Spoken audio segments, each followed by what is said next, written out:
Alors, je vais me retourner vers vous, Edrine Tsamba. Je voulais savoir, Bakento, ce sont les femmes.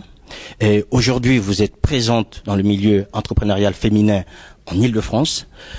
Vous pouvez rapidement présenter cette association, surtout les actions qu'elle mène aujourd'hui en faveur des femmes entreprenantes, notamment les Congolaises.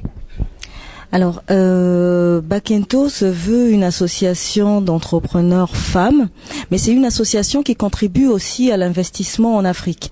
Donc, il est arrivé aussi plusieurs fois de pouvoir contribuer aux journées des homologues hommes. Tout est question de l'investissement ici et ailleurs. Donc c'est vrai que Bakento Entrepreneuriat au féminin, l'idée a été de pouvoir mettre en avant toutes ces femmes, de mettre en avant leurs valeurs et surtout de faciliter l'entrepreneuriat auprès des femmes. Donc de favoriser l'entrepreneuriat auprès des femmes. Effectivement, on constate que la visibilité des femmes est moindre que celle des hommes. Donc le but c'est aussi de mettre en réseau toutes ces femmes, de mettre en réseau donc les porteurs de projets, les femmes chefs d'entreprise, y compris celles qui sont dans l'isolement du développement économique. Il arrive aussi que les femmes en général commencent par une idée. Une idée reste une idée. Et avant qu'elle ne soit projet, effectivement, il y a une investigation de faisabilité, ce qui est très important. C'est vrai qu'on a eu plusieurs témoignages de femmes qui se sont retrouvées en échec d'entrepreneuriat, tout simplement parce qu'il n'y avait pas tous les maillons de la chaîne. Quand je parle de maillons de la chaîne, je parle du début donc de l'idée au bout, au financement du projet et à la faisabilité du projet. Effectivement, nous avons toutes des idées, mais à mon humble avis, il faudrait se rapprocher aussi de formateurs de micro-projets, de formateurs d'associations, de formateurs d'entrepreneurs, pour pouvoir mettre cette idée en état de projet. Il arrive qu'une idée reste en l'état. Elle n'est pas forcément, elle n'évolue pas forcément.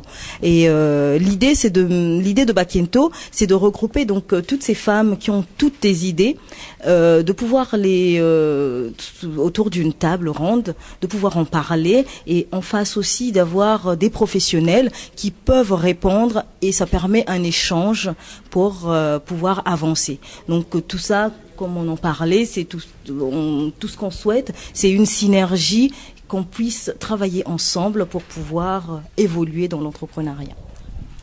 Voilà, si je peux retenir quelque chose, c'est surtout travailler ensemble.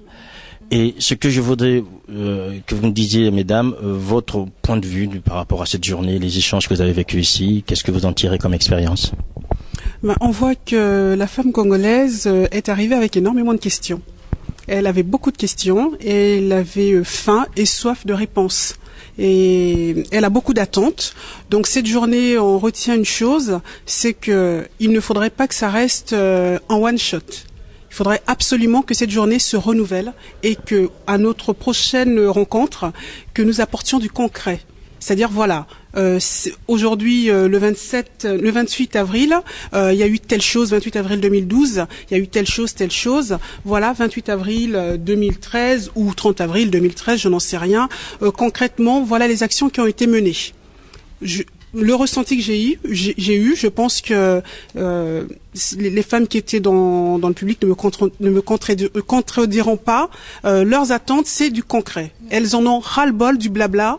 Elles en ont assez que l'on passe des journées à se faire plaisir, à s'entendre, à sortir notre savoir, notre culture, notre langue français. Ce qu'elles veulent, c'est du concret. Donc, donnons-leur ce concret.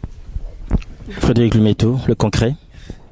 En fait, je rejoins tout à fait Kenneth, mais vraiment à 100%, c'est la personne, quand elle va vous voir, elle va dire « Narosa la nini », point. C'est-à-dire, comment je fais? Pendant que tu me sors effectivement ton magnifique français, moi, concrètement, je veux créer mon entreprise de manioc, comment je fais? Qui je vois? Voilà, donc apporter des outils aux personnes, leur dire où aller, comment faire. Et c'est ça dont on a besoin au niveau du Congo, je pense, aujourd'hui. Alors, docteur Aya, vous avez... Maître Aya, excusez-moi parce que je suis entouré que de femmes éminentes, alors en titre, je les confonds toutes. Maître Aya, je voulais juste savoir, vous avez eu l'honneur de gérer cette journée, de la préparer et en même temps de la coordonner aujourd'hui, et vous allez avoir l'honneur de conclure ce premier plateau. Après tout ça, on fait quoi ? Alors oui, je comprends bien le but de votre question, c'est que comme l'a dit Kenneth et plus tard l'a confirmé Frédéric, c'est que on sent bien que les gens veulent une suite, ils veulent qu'il y ait quelque chose derrière, qu'on puisse vraiment s'inscrire dans un projet. Pour le moment, il est vrai que nous avons tous mis en commun nos efforts pour que cette journée qui constitue un point de départ puisse poser les bases d'une collaboration future, mais il faudra encore la définir. Alors, je n'ai pas envie de trop m'avancer. Je sais qu'aujourd'hui, nous avons posé les bases de quelque chose. Je n'arrive pas à le définir, je ne sais pas bien quoi, mais je pense vraiment qu'il y a quelque chose d'intéressant qu'il faudra encore cultiver. Rendez-vous en 2025 ? En 2013 déjà. Voilà, donc rendez-vous est pris en 2013. Merci.